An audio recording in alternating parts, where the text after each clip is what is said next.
आज के वीडियो में हम पढ़ने वाले हैं control of flow using conditional statements.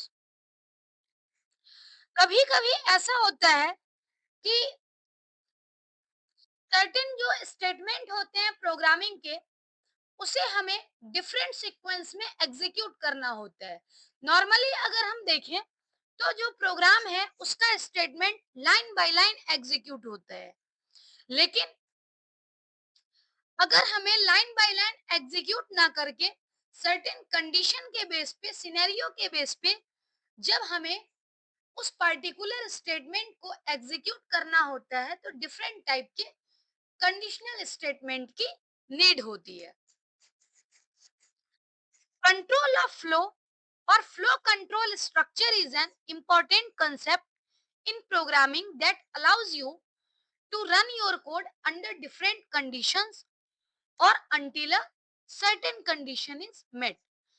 Control flow statement क्या है कि जिससे हम प्रोग्राम के स्टेटमेंट का जो फ्लो है उसे कंट्रोल करते हैं। बाय डिफॉल्ट प्रोग्राम का जो स्टेटमेंट है वो टॉप टू बॉटम एग्जीक्यूट करता है लाइन बाय लाइन, लेकिन अगर हमें फ्लो को कंट्रोल करना होगा तो आइदर हम कुछ कंडीशन देते हैं या फिर ये कंडीशन बताते हैं कि कितने टाइम तक जो स्टेटमेंट है वो एग्जीक्यूट हो।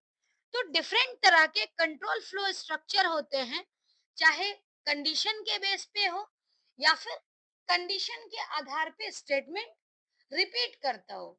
तो इससे रिलेटेड बहुत तरह के कंडीशनल स्टेटमेंट होते हैं जिसे हम कंट्रोल फ्लो स्ट्रक्चर भी कहते हैं। तो ये कंट्रोल फ्लो स्ट्रक्चर जो है वो डिफरेंट टाइप का है। अगर हम जावा स्क्रिप्ट में कंट्रोल स्टेटमेंट की बात करें तो पहला स्टेटमेंट है कंडीशनल स्टेटमेंट।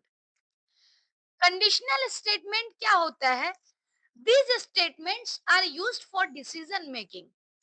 कंडीशनल स्टेटमेंट में जनरली हम एक कंडीशन देते हैं और कंडीशन ट्रू है या फॉल्स है उसके अकॉर्डिंग रिजल्ट जनरेट होता है।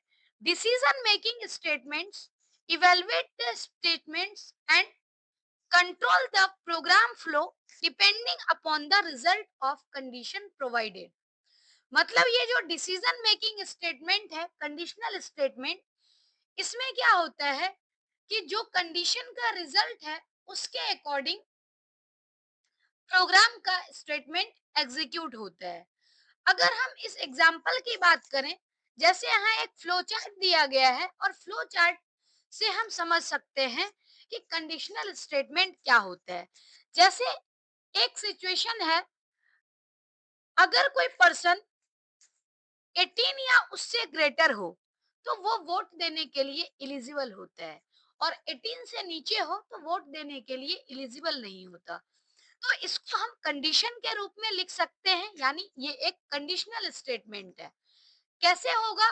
तो जैसे कोई प्रोग्राम है, प्रोग्राम में स्टार्ट जब करते हैं तो ऑब्वियस सी बात है, कंडीशन को चेक करने के लिए पहले यूजर जो पर्सन है उसका हमें एज एंटर करना होगा। यानी हमने एज एंटर कर दिया, तो ये एज जो है वो चेक हो रहा है कि एज ग्रेटर देन और इक्वल टू है या नहीं है 18 के। तो अगर age greater than equal to 18 होगा, इसका मतलब क्या है, कंडीशन हमारी सही हो गई, यानी वोटर एलिजिबल है। दूसरे केस में क्या है कि अगर कंडीशन फॉल्स हो गई, it means age less than 18 होगा, तो इस केस में पर्सन नॉट एलिजिबल होगा और रिजल्ट डिस्प्ले होने के बाद प्रोग्राम स्टॉप हो जाता है। तो इस तरह का जो स्टेटमेंट है जो डिसीजन के आधार पे एग्जीक्यूट होता है उसे हम कंडीशनल स्टेटमेंट कहते हैं। दूसरा है इटरेटिव स्टेटमेंट। इटरेटिव स्टेटमेंट में क्या होता है, सर्टेन कंडीशन के आधार पे जो स्टेटमेंट है वो रिपीट होता है। यानी कंडीशनल में क्या है, सिंपली कंडीशन के आधार पर कुछ पर्टिकुलर स्टेटमेंट एग्जीक्यूट होता है। लेकिन अगर हम इटरेटिव की बात करें तो इटरेटिव में क्या होता है कि कंडीशन यहाँ भी चेक होती है, लेकिन कंडीशन चेक होने के बाद वो जो स्टेटमेंट है बार बार रिपीट होता है, तब तक रिपीट होगा जब तक एग्जीक्यूशन फॉल्स ना हो जाए। तो इटरेटिव स्टेटमेंट की अगर बात करें तो इटरेटिव स्टेटमेंट क्या है? This is a statement that iterates repeatedly. यानी ये स्टेटमेंट रिपीटेडली एग्जीक्यूट करता है। कब तक करता है? तो until a condition is met. यानी जब तक कंडीशन मैच करता रहेगा तब तक इटरेटिव स्टेटमेंट एग्जीक्यूट होता रहेगा। दूसरा है, it executes the block of code repeatedly while some condition evaluates to true। मतलब इस केस में क्या है कि कंडीशन दी जाती है और कंडीशन के साथ साथ अगर कंडीशन ट्रू होगा तो ट्रू के लिए ब्लॉक ऑफ स्टेटमेंट लिखा रहता है। ऐसे ही फॉल्स के लिए भी ब्लॉक ऑफ स्टेटमेंट रहता है। जब कंडीशन ट्रू हो या फॉल्स हो, उसके अकॉर्डिंग जो रिजल्ट है वो एग्जीक्यूट करता है। अगर कंडीशन ट्रू है तो जब तक ट्रू है तब तक वो स्टेटमेंट जो है ब्लॉक ऑफ स्टेटमेंट वो रिपीट होता रहेगा। तो ये है इटरेटिव स्टेटमेंट। इसे हम, चूंकि रिपीट बार बार होता है, तो इसे हम लूपिंग स्टेटमेंट भी कहते हैं। नेक्स्ट है, the execution of the set of instructions depend upon a particular condition. यानी पर्टिकुलर कंडीशन जो है उसके आधार पर स्टेटमेंट का एग्जीक्यूशन डिपेंड करता है। जैसे यहाँ पर अगर हम बात करें इस डायग्राम की, फ्लो ऑफ कंट्रोल दिखाने के लिए ये एक फ्लो चार्ट बनाया गया है जिसमें कोई स्टेटमेंट है। जैसे ही प्रोग्राम स्टार्ट होगा तो एक वेरिएबल इनिशियलाइज होगा। अब वेरिएबल इनिशियलाइज होगा मतलब वैल्यू हम दे रहे हैं, वो वैल्यू चेक होगी। यानी जो कंडीशन हम डिफाइन करते हैं वो कंडीशन चेक होगा। अगर कंडीशन ट्रू है तो टास्क परफॉर्म करेगा, और ये टास्क रिपीटेडली परफॉर्म होता है जब तक बार बार कंडीशन चेक होती रहती है और कंडीशन ट्रू होगा तो टास्क परफॉर्म होगा। अगर कंडीशन फॉल्स हो जाए तो फॉल्स के केस में क्या है, इटरेशन स्टॉप हो जाता है और जो प्रोग्राम का फ्लो है वो नेक्स्ट स्टेटमेंट पर मूव करता है। तो ये कंसेप्ट है इटरेटिव स्टेटमेंट का, जिसे हम लूपिंग स्टेटमेंट कहते हैं। तो जावा स्क्रिप्ट के अंदर अगर हम बात करें तो जावा स्क्रिप्ट में प्रोग्राम का जो फ्लो है उसको कंट्रोल करने के लिए मेनली दो स्टेटमेंट होता है, एक कंडीशनल स्टेटमेंट और दूसरा इटरेटिव स्टेटमेंट। तो अब हम स्टार्ट करते हैं जावा स्क्रिप्ट के कंडीशनल स्टेटमेंट की। अगर हम कंडीशनल स्टेटमेंट की बात करें तो पहला कंडीशनल स्टेटमेंट है using if else statement. If else statement में क्या होता है, if else statement will perform some action for a specific condition. If the condition is satisfied, then a particular code of action will be executed। यानी जब condition true होगी तो condition से related जो पर्टिकुलर कोड है वो execute होगा, और अगर कंडीशन सेटिस्फाई नहीं होगा तो इस केस में क्या है, दूसरा कोड जो है वो एग्जीक्यूट होगा। यानी इफ एल्स के केस में हम लोग क्या करते हैं, दो ब्लॉक डिफाइन करते हैं। एक ब्लॉक ऑफ स्टेटमेंट क्या होता है, जब कंडीशन ट्रू हो तो ट्रू होने पे कौन सा ब्लॉक ऑफ स्टेटमेंट एग्जीक्यूट होगा उसके वो डिसाइड किया जाता है, और उस ब्लॉक ऑफ स्टेटमेंट में certain number of statement present होते हैं। यानी कंडीशन सेटिस्फाई होने के बाद इफ का ब्लॉक एग्जीक्यूट होता है, और अगर कंडीशन फेल हो जाए यानी फॉल्स हो जाए तो उस केस में जो एल्स का ब्लॉक है वो एग्जीक्यूट होता है। अगर हम बात करें यहाँ पर इफ एल्स स्टेटमेंट की, तो एक कंडीशन चेक हो रहा है। अगर कंडीशन ट्रू है तो कंडीशन से रिलेटेड जो कोड है वो एग्जीक्यूट होता है, और जब कंडीशन फॉल्स है तो कंडीशन फॉल्स के केस में लूप एग्जिट हो जाता। तो ये मेनली इसको हम इफ एल्स की जगह इफ स्टेटमेंट भी कह सकते हैं, क्योंकि यहाँ पर हमने कोड को डिफाइन नहीं किया है। इसी से मिलता जुलता इफ एल्स स्टेटमेंट जो है उसमें हम इफ के लिए भी कोड डिसाइड करते हैं और एल्स के लिए भी कोड डिसाइड करते हैं। तो जैसे यहाँ पर एग्जांपल दिया गया है, if the our is less than 18, अगर आवर लेस देन 18 है तो इस केस में मैसेज आएगा, क्या चीज, तो गुड डे ग्रीटिंग मैसेज आएगा। अदरवाइज ग्रीटिंग है गुड इवनिंग, यानी 6 बजे तक हम लोग गुड डे मैसेज करते हैं। डे के बाद इवनिंग हो जाता है 6 बजे के बाद। मतलब यहाँ जस्ट एक एग्जाम्पल है, ऐसा हमें नहीं सोचना है कि एक्चुअल में ऐसा होता है या नहीं होता है। हमें उसके बारे में यहाँ पर ज्यादा दिमाग नहीं लगाना। ये सोचना है कि अगर आवर लेस देन 18 है, इसका मतलब मैसेज प्रिंट करना चाहिए good day, otherwise good evening print होना चाहिए। तो यहाँ पर हमने क्या कर दिया, इफ के साथ कंडीशन दे दी। कंडीशन क्या है, आवर लेस देन 18। अब यूजर यहाँ पर जैसे आवर की वैल्यू एंटर करेगा तो ये कंडीशन चेक होगी, आवर ग्रेटर देन 18 है या फिर लेस देन 18 है। तो आवर अगर लेस देन 18 होगा तो कंडीशन ट्रू के केस में इफ का ब्लॉक एग्जीक्यूट होगा। जब कंडीशन ट्रू है तो इफ का ब्लॉक एग्जीक्यूट होगा और रिटर्न जो वैल्यू क्या रिटर्न आएगा वो आएगा गुड डे। अगर कंडीशन फॉल्स है तो फॉल्स के केस में इल्स का ब्लॉक एग्जीक्यूट होता है, और जब कंडीशन फॉल्स होगी तो उस केस में मैसेज आएगा गुड इवनिंग। तो इस तरीके से जो एग्जाम्पल है इफ एल्स का वो वर्क करता है।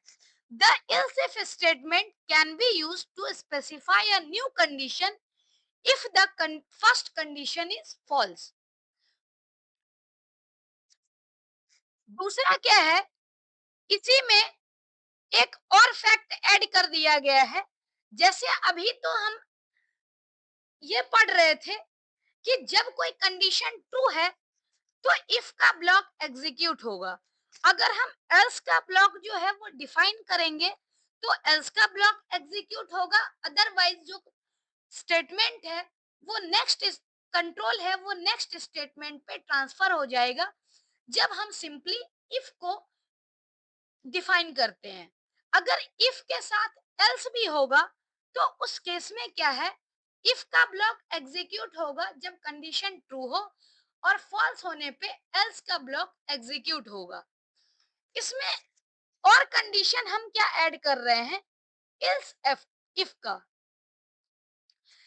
इल्स एफ इफ हम कब स्पेसिफाई करते हैं, जब हमारे पास मल्टीपल कंडीशन हो।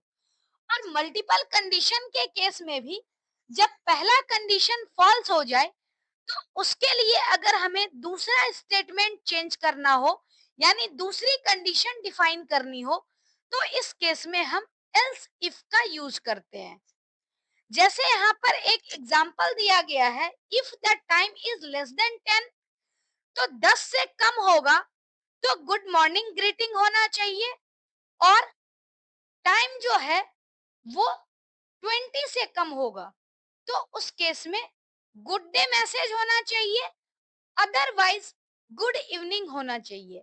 मतलब यहाँ पर क्या किया गया है, दो कंडीशन डिफाइन करने हैं, यानी एक से ज्यादा कंडीशन डिफाइन करने के केस में हम एल्स इफ का यूज करते हैं। यानी पहला कंडीशन फॉल्स हो गई और हम दूसरा कंडीशन चेक कर रहे हैं। तो जैसे यहाँ पर हमें चेक करना है कि टाइम लेस देन 10 है, तो लेस देन 10 के केस में गुड मॉर्निंग प्रिंट हो रहा है।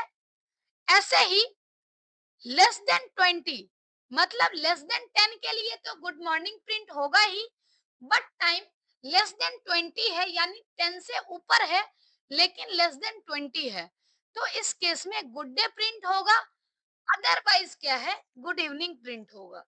तो इसके लिए जो हम कंडीशन लिख रहे हैं वो कंडीशन है if time less than 10।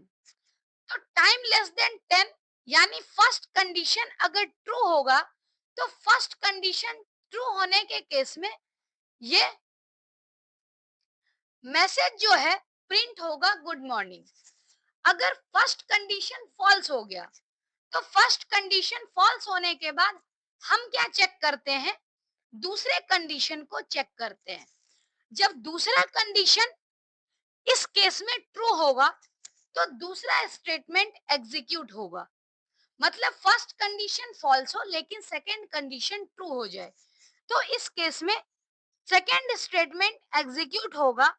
Otherwise जब दोनों ही फॉल्स हो तो बोथ फॉल्स के केस में क्या होगा, जो एल्स का ब्लॉक है यहाँ पर हमें कोई कंडीशन चेक नहीं करनी है, मतलब एल्स का ब्लॉक एग्जीक्यूट करेगा।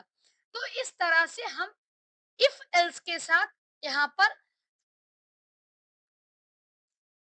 एल्स इफ भी यूज करते हैं जब हमें मल्टीपल कंडीशन को डिफाइन करना हो और मल्टीपल कंडीशन के आधार पर रिजल्ट एग्जीक्यूट होना हो। तो ये कंसेप्ट था जब हमने दूसरी कंडीशन इसमें ऐड कर दी। और हम एग्जांपल देख लेते हैं, जैसे यहाँ पर ये तो हमने लास्ट वाले स्टेटमेंट में पढ़ा था कि एक ही कंडीशन, फर्स्ट कंडीशन चेक हो रहा है और फर्स्ट कंडीशन फॉल्स होने पे सेकंड चेक हुआ था और सेकंड के बाद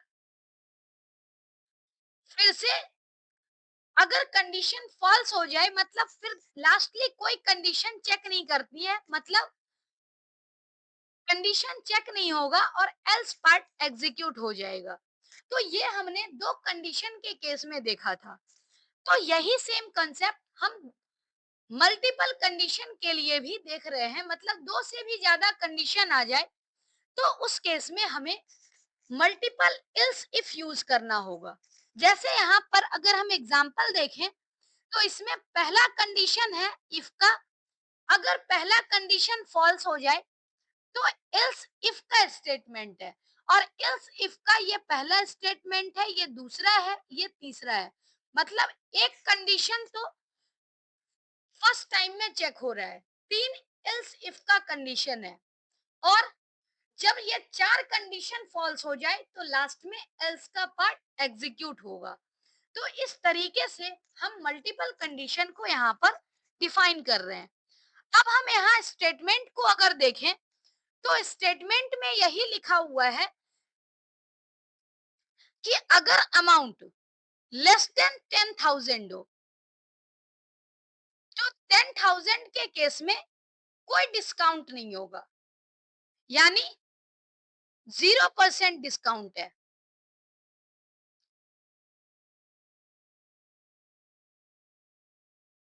इस केस में हमें 0% डिस्काउंट देने हैं।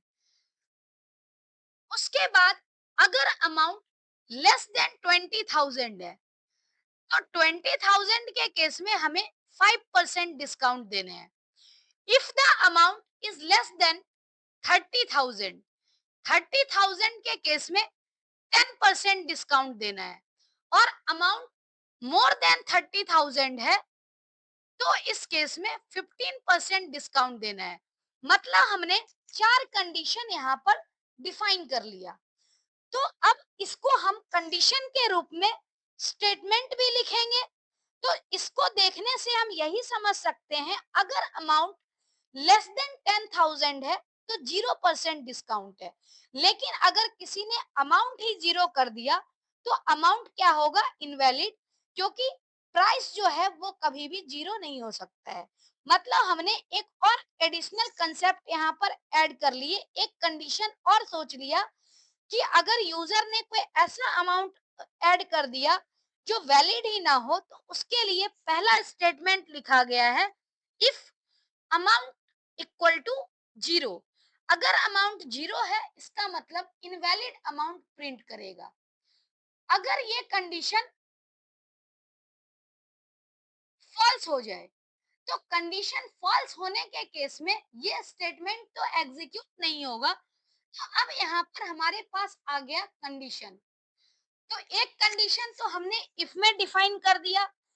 अगला हमारे पास चार कंडीशन है, तो चार में से एटलीस्ट तीन एल्स इफ चाहिए, क्योंकि हमें तीन कंडीशन तो चेक करनी होगी और जो लास्ट कंडीशन है उसको हम एल्स में रख सकते हैं। तो इसके लिए फर्स्ट हम एल्स इफ यूज कर रहे हैं और इसमें क्या है, अमाउंट लेस देन 10,000 यहाँ पर चेक हो रहा है। तो 10,000 के केस में नो डिस्काउंट। अगर अमाउंट 20,000 है तो 20,000 के केस में डिस्काउंट का अमाउंट चेक किया जा रहा है। मतलब डिस्काउंट का अमाउंट क्या होगा, तो जो आपका अमाउंट दिया गया है उसका हम 5% कैलकुलेट करेंगे और 5% कैलकुलेट करने के बाद हमें अमाउंट में से अगर माइनस करना है 5% मतलब कैलकुलेट करने के बाद अगर हम आफ्टर डिस्काउंट प्राइस निकालते हैं तो एक्चुअल जो प्राइस है उसमें से हमें डिस्काउंट वाले जो डेटा है उसे हमें माइनस करना होगा। तो हमने इस स्टेटमेंट में यही किया है, जो डिस्काउंट वाला अमाउंट है वो निकालने के लिए टोटल अमाउंट में से हम अमाउंट का 5% माइनस कर रहे हैं। आफ्टर डिस्काउंट जो है वो अमाउंट कैलकुलेट होकर के आ जाएगा। इसी तरह से 30,000 के लिए हमने क्या किया है, अमाउंट कैलकुलेट यहाँ पर किया है और इस केस में 10% जो है वो डिस्काउंट है। यानी कंडीशन है लेस देन 30,000 का, लेस देन 30,000 होगा तो 10% डिस्काउंट के साथ अमाउंट कैलकुलेट होगा। मतलब हमने क्या किया, तीन कंडीशन दे दी, फर्स्ट सेकंड और थर्ड। अब यहाँ पर एक कंडीशन सिर्फ बच रहा है, तो लास्ट कंडीशन को तो हम एल्स स्टेटमेंट में लिख सकते हैं। तो इसके लिए क्या है, हमें एल्स ब्लॉक में डिफाइन करना होगा 15% अमाउंट, 15% डिस्काउंट के साथ क्या अमाउंट आएगा। तो इस केस में जैसे हम अगर कैलकुलेट करें तो 15% डिस्काउंट के साथ अमाउंट कैलकुलेट हो रहा है सेम तरीके से जैसे हमने पहले किया है। सिर्फ यहाँ हमने कंडीशन नहीं दी, क्योंकि बाय डिफॉल्ट जो लास्ट कंडीशन है वो हम एल्स ब्लॉक में लिखते हैं। तो इस तरह से जब हम स्क्रिप्ट टैग को क्लोज कर देंगे तो यहाँ पर जावा स्क्रिप्ट का जो प्रोग्राम है वो कंप्लीट हो जाएगा। यहाँ हमने HTML का प्रोग्राम यूज किया और HTML के बॉडी सेक्शन में हमने स्क्रिप्ट टैग को डिफाइन किया था और इसमें जावा स्क्रिप्ट से रिलेटेड सभी कोड को लिखे।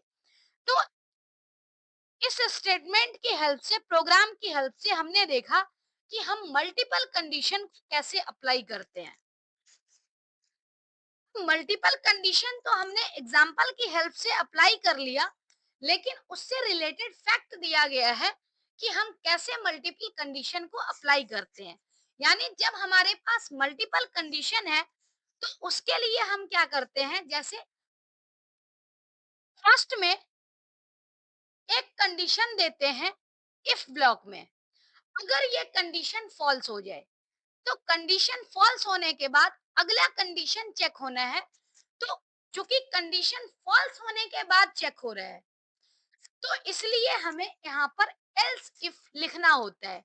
अगर हम एल्स इफ की जगह सिर्फ इफ लिख देते हैं तो क्या होगा कि अगर जैसे पहला कंडीशन फॉल्स हो गया और दूसरा कंडीशन ट्रू हो गया, तो इस केस में क्या है, पहला स्टेटमेंट का भी आउटपुट जनरेट होगा, दूसरा स्टेटमेंट का भी आउटपुट जनरेट होगा।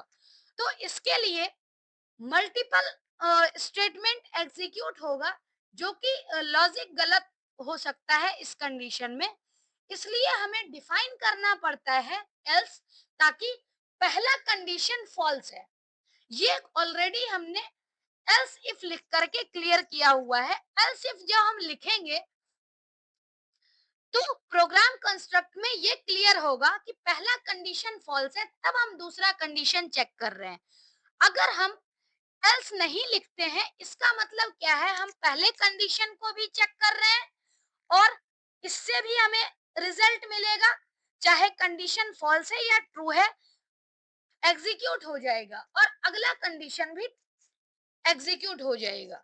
तो इसलिए हम क्या करते हैं, यहाँ पर एल्स को भी लिखते हैं। अगर दूसरा कंडीशन फॉल्स हो जाए, तो दूसरे कंडीशन को फॉल्स होने के बाद हम तीसरा कंडीशन चेक करते हैं और अगर तीसरा कंडीशन ट्रू होगा, तो तीसरे कंडीशन का स्टेटमेंट एग्जीक्यूट होगा। ऐसे ही तीसरा कंडीशन जब फॉल्स हो जाएगा, तो नेक्स्ट कंडीशन एग्जीक्यूट होगा और ये कंडीशन जो प्रोसेस है ये लगातार ये चलता रहेगा। जहां कंडीशन ट्रू होगी उसका स्टेटमेंट एग्जीक्यूट होगा और जब सारे ही कंडीशन फॉल्स हो जाए, तो लास्ट में एल्स का ब्लॉक जो है वो एग्जीक्यूट होगा।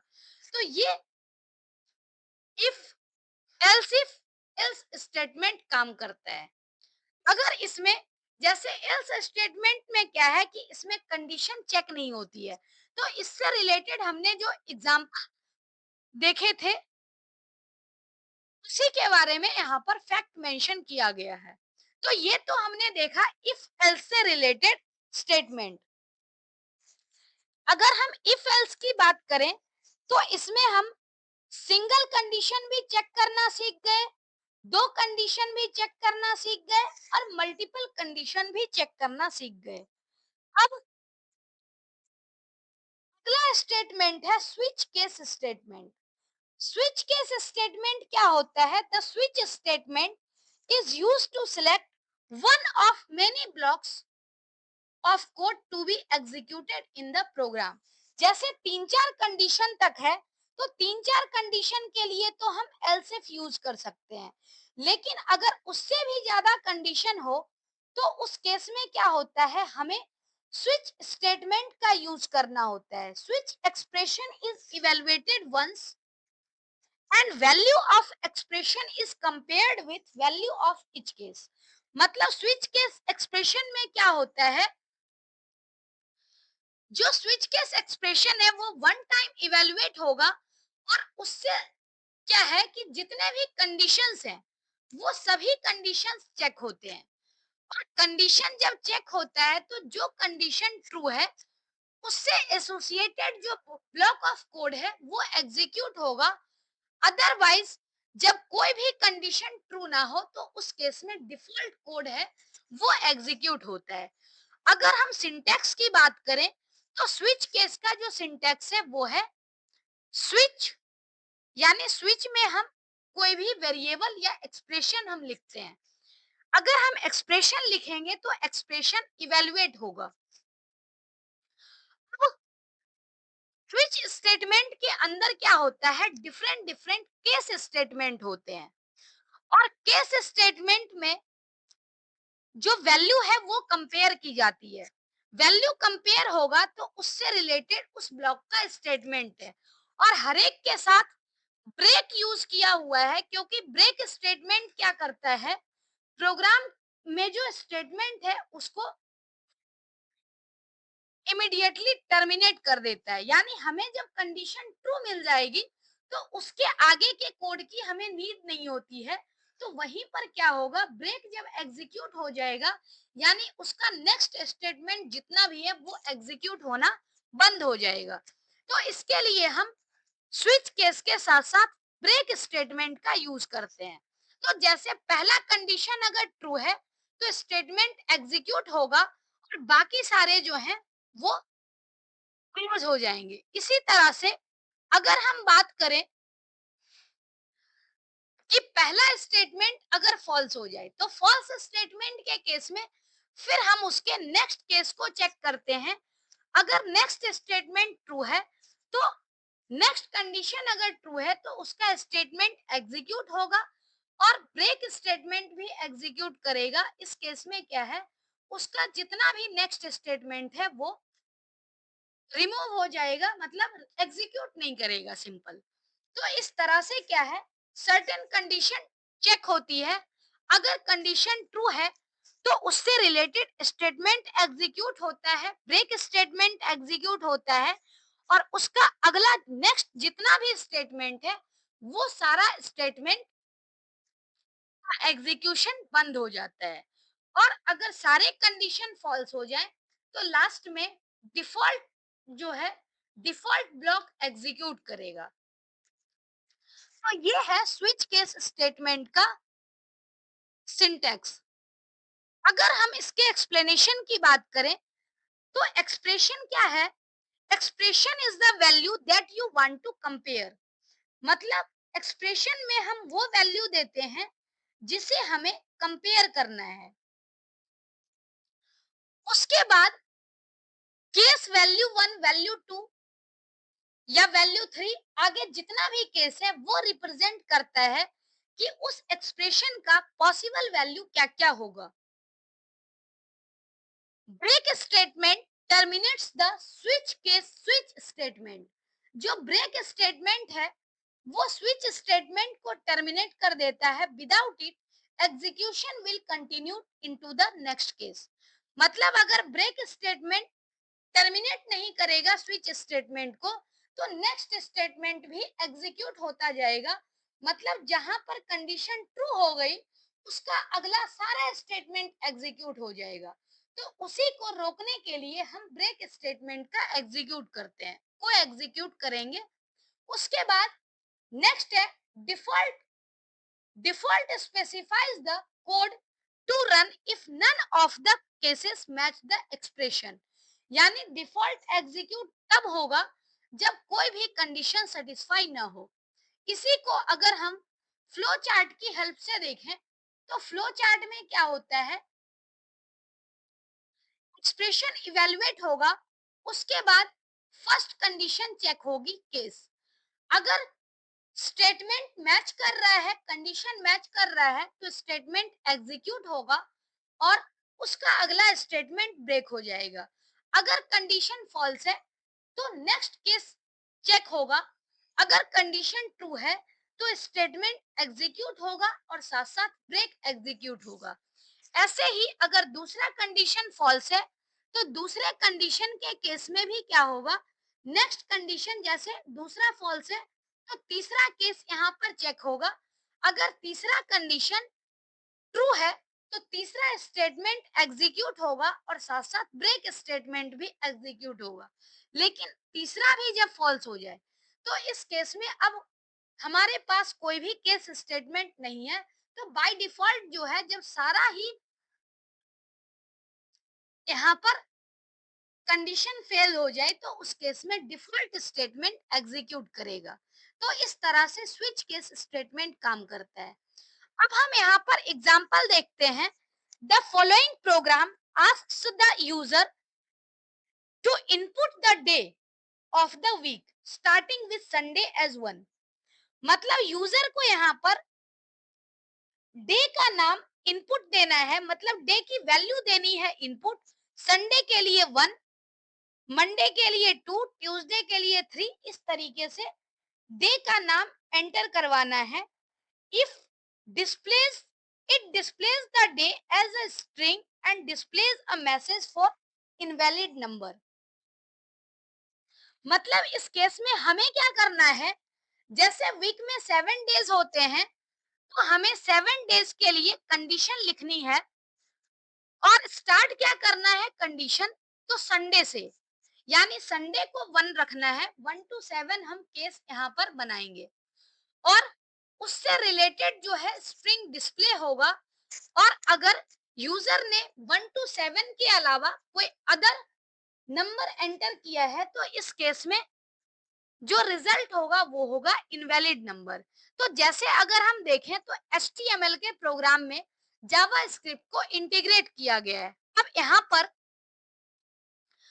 अगर हम देखें तो H2 हेडिंग का यूज है और लिखा गया है displaying the day of week. Next है PID डेमो। हमने पढ़ा था गेट एलिमेंट बाय आईडी का कंसेप्ट। तो गेट एलिमेंट बाय आईडी के कंसेप्ट इससे क्या होता है, HTML डॉम का यूज किया जाता है। इससे आईडी एट्रीब्यूट जो है आईडी के फॉर्म में स्ट्रिंग रिटर्न होगा। अब नेक्स्ट है स्क्रिप्ट टैग। अगर हम स्क्रिप्ट टैग की बात करें तो स्क्रिप्ट टैग में हम जावा स्क्रिप्ट का पूरा प्रोग्राम लिखते हैं। अब डिफाइन हमने किया है वेर डे, यानी डे नाम का एक वेरिएबल है और यूजर जो है, यूजर से इनपुट करवाया जा रहा है यहाँ पर डे। जब डे यूजर इनपुट करेगा तो वो डे यहाँ पर यूजर को हिंट दिया गया है कि संडे 1 है और इसके हिसाब से डे एंटर करना है। तो डे नम यहाँ पर डे नम नाम के वेरिएबल में जो यूजर के द्वारा इनपुट किया गया नंबर है वो डे नम नाम के वेरिएबल में स्टोर हो जाएगा। और स्टोर होने के बाद अब स्विच में या तो कोई वेरिएबल होगा या फिर एक्सप्रेशन होगा, तो यूजर जो भी एंटर करेगा वो यहाँ पर स्विच स्टेटमेंट में आ जाएगा। अब यहाँ से कंडीशन चेक होगी, यानी स्विच स्टेटमेंट के पास वैल्यू है और उसकी कंपैरिजन केस के स्टेटमेंट से होती है। तो केस स्टेटमेंट से कंपैरिजन होगा और जैसे मान लो यूजर ने 1 एंटर कर दिया तो स्विच स्टेटमेंट की वैल्यू यहाँ पर भी 1 है और यूजर ने 1 एंटर किया हुआ है जैसे 1 और केस 1 से मैच कर रहा है। इसका मतलब क्या होगा, प्रिंट हो जाएगा संडे और ब्रेक स्टेटमेंट की वजह से अगला जितना स्टेटमेंट है वो टर्मिनेट हो जाएगा। ऐसे ही अगर यूजर ने 2 एंटर किया तो मंडे प्रिंट होगा, 3 एंटर किया तो ट्यूसडे प्रिंट होगा। इस तरह से हमने 7 डेज तक के लिए केस यहाँ पर लिख दिए और सबके साथ ब्रेक स्टेटमेंट है। डिफॉल्ट में हमने क्या लिखा है, इनवैलिड नंबर, यानी यूजर ने 1 to 7 के अलावा अगर कुछ एंटर किया है इसका मतलब क्या है, नंबर इनवैलिड है और इनवैलिड नंबर प्रिंट हो जाएगा।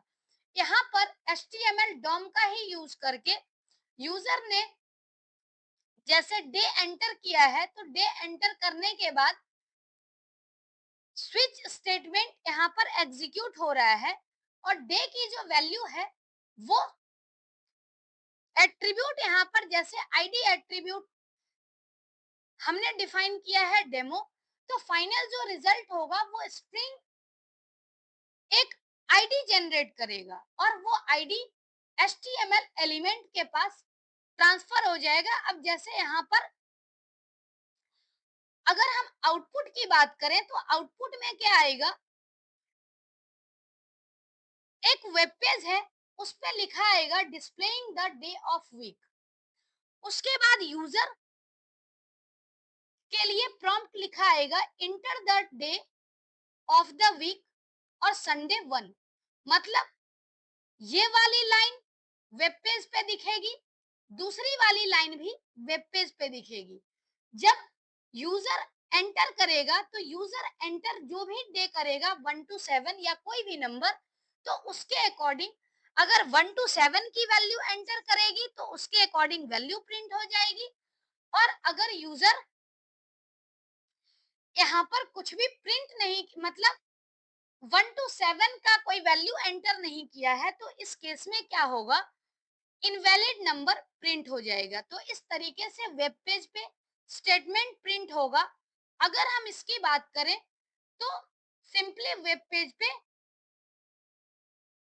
जो हमने पढ़ा है displaying the day of week वो लिखा आएगा, उसके बाद enter the day of the week Sunday 1 ये भी स्टेटमेंट आएगा। उसके बाद यूजर ने जो इनपुट दिया है, यूजर के इनपुट के साथ साथ उसके अकॉर्डिंग आइदर 1 to 7 होगा तो डे का नाम प्रिंट होगा उसके नीचे, और अगर 1 to 7 के अलावा कोई वैल्यू है तो इनवैलिड नंबर प्रिंट होगा। ये हमें वेब पेज पे शो होगा। अब इसका एक और लास्ट यहाँ पर एग्जांपल है स्विच केस का। इसमें क्या है, based on the grade entered show the remark as student grade. मतलब एक हमने प्रोग्राम लिखा है और प्रोग्राम में यूजर के द्वारा जो ग्रेड इनपुट किया जाएगा उसके अकॉर्डिंग रिमार्क लिखना है। तो HTML का प्रोग्राम है जिसमें स्क्रिप्ट टैग के अंदर एक प्रॉम्प्ट दिया गया है। प्रॉम्प्ट हमने डायलॉग बॉक्स पढ़ा था, यूजर एंटर करेगा A B या फिर C। A B या सी में से यूजर एंटर जैसे ही करके ओके करेगा, तो उस केस में क्या है, स्विच स्टेटमेंट एग्जीक्यूट होगा। अब स्विच स्टेटमेंट एग्जीक्यूट होने के बाद यहाँ पर अगर केस ए है तो रिजल्ट इसका रिमार्क प्रिंट करेगा एक्सीलेंट, और ब्रेक स्टेटमेंट एग्जीक्यूट होगा।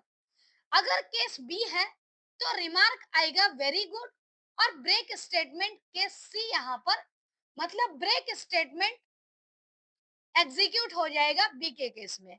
उसके बाद केस सी के लिए जो रिमार्क है वो होगा गुड, और लास्ट में ब्रेक स्टेटमेंट एग्जीक्यूट होने के बाद जब डिफॉल्ट होगा, तो डिफॉल्ट के केस में जैसे मान लेते हैं यूजर ने कुछ भी एंटर नहीं किया, इसका मतलब डिफॉल्ट यहाँ पर क्या है, नो ग्रेड। तो इस तरीके से स्विच केस स्टेटमेंट हमने दिया है, और जो यूजर का इनपुट होगा उसके अकॉर्डिंग रिजल्ट यहाँ पर प्रिंट हो जाएगा। अगर हम इसके आउटपुट की बात करें तो एक प्रॉम्प्ट बॉक्स आएगा, प्रॉम्प्ट पे लिखा होगा एंटर द ग्रेड एबीसी। जैसे ही हम एबीसी में से कोई भी एंटर करेंगे तो उसके अकॉर्डिंग रिमार्क प्रिंट हो जाएगा, और अगर एबीसी के अलावा कोई भी चीज प्रिंट नहीं किया, मैच नहीं करेगा, या फिर यूजर ने आइदर डेटा एंटर ही नहीं किया या फिर एबीसी के अलावा एंटर किया, तो दोनों ही कंडीशन में यहाँ पर नो ग्रेड प्रिंट हो जाएगा। तो इस तरीके से स्विच केस काम करता है। अगर हम देखें आज की वीडियो का ओवरव्यू, तो आज की वीडियो में हमने डिफरेंट कंडीशनल स्टेटमेंट देखे, इफ एल्स स्टेटमेंट का डिफरेंट वर्जन, और स्विच केस स्टेटमेंट देखा। इसकी हेल्प से हम प्रोग्राम में सर्टेन कंडीशन देते हैं, और कंडीशन के आधार पर जो प्रोग्राम का स्टेटमेंट है वो एग्जीक्यूट होता है। अगली वीडियो में हम पढ़ने वाले हैं control of flow using loop. इस केस में क्या होता है कि जब भी हम कंडीशन देते हैं तो जब तक कंडीशन ट्रू होता है तो रिजल्ट जो है वो बार बार रिपीट होते रहता है, मतलब सर्टेन कंडीशन के आधार पर रिजल्ट जनरेट होगा। तो ये जो लूपिंग का कंसेप्ट है, इटरेटिव स्टेटमेंट का जो कंसेप्ट है, इसको हम अगली वीडियो में करेंगे। आज के लिए इतना ही। Thank you so much.